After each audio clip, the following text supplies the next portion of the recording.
নমস্কার বন্ধুরা, আজ আমি আপনাদের শুধুমাত্র 1 চামচ জিরে দিয়ে নিরামিষ কাঠির কচুর একটা সুস্বাদু রেসিপি করে দেখাবো।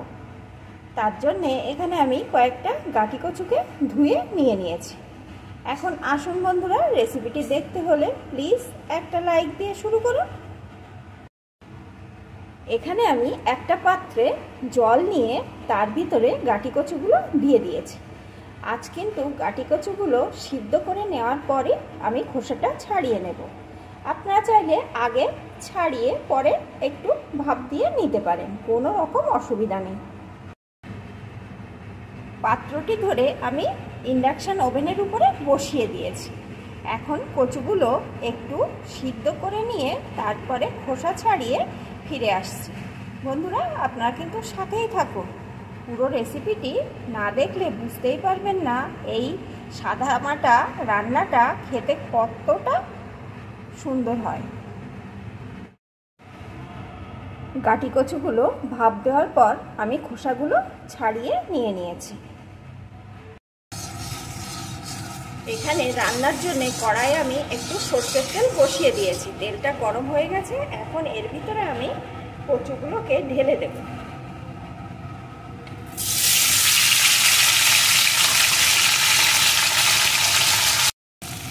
সাথে দিয়ে দেব একটু লঙ্কা গুঁড়ো,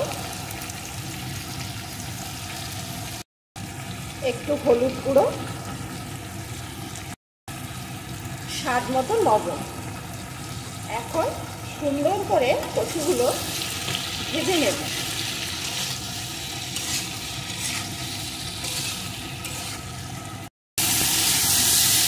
কচুগুলো সুন্দর করে আমি ভেজে নিয়েছি। এখন এর ভিতরে দিয়ে দেবো আমি পরিমাণ মতো জল। আমি কিন্তু উষ্ণ গরম জল দিয়ে দিচ্ছি।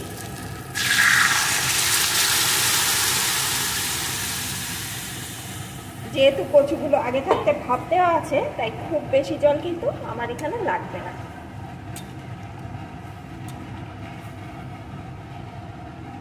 সাথে দিয়ে দেবো কয়েকটা চেরা কাঁচা লঙ্কা। ঝালের পরিমাণটা আপনারা আপনাদের স্বাদ অনুযায়ী দিয়ে নেবেন। এখন কিছুক্ষণ ফুটিয়ে নেব।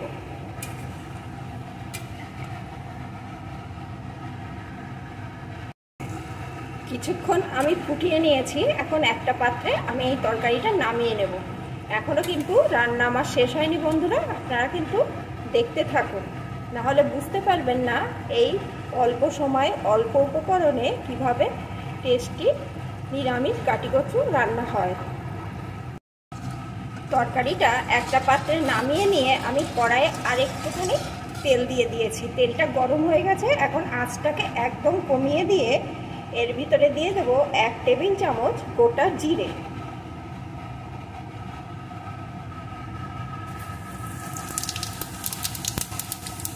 অল্প আছে কিছুক্ষণ ভেজে নেব। আমার তরকারির পরিমাণ বুঝি আমি এখানে 1 টেবিল চামচ দিয়ে দিলাম। আপনাদের যদি তরকারির পরিমাণ আর একটু বেশি হয় তাহলে জিরের পরিমাণটা একটু বাড়িয়ে দেবেন। অল্প আছে বেশ কিছুক্ষণ এইভাবে নাড়িয়ে ভেজে নেব। যেহেতু তেলটা গরম, জিরেটা কিন্তু খুব তাড়াতাড়ি ভাজা হয়ে যাবে। এখন এই জিরে থেকে কিছুটা জিরে আমি তুলে নেব। এইভাবে তেল থেকে সেকে সেকে তুলে নেব। আর কিছুটা রেখে দেব, এটা ফোড়নের কাজে লাগবে। এখন এইটা তুলে একটু ঠান্ডা হওয়ার পর এটা আমি বেটে নেব। ভাজা জিরেটা তুলে নিয়েছি, ঠান্ডা হওয়ার পর ওটা আমি বেটে নেব। এখন এই তেলের ভিতরে তরকারিটা আমি ঢেলে দেব।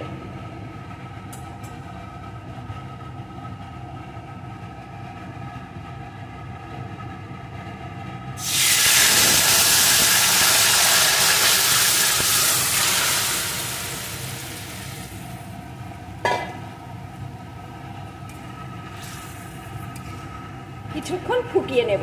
এটা ফুটতে থাক, তার মধ্যে আমি মশলাটা রেডি করে নিয়ে আসছি।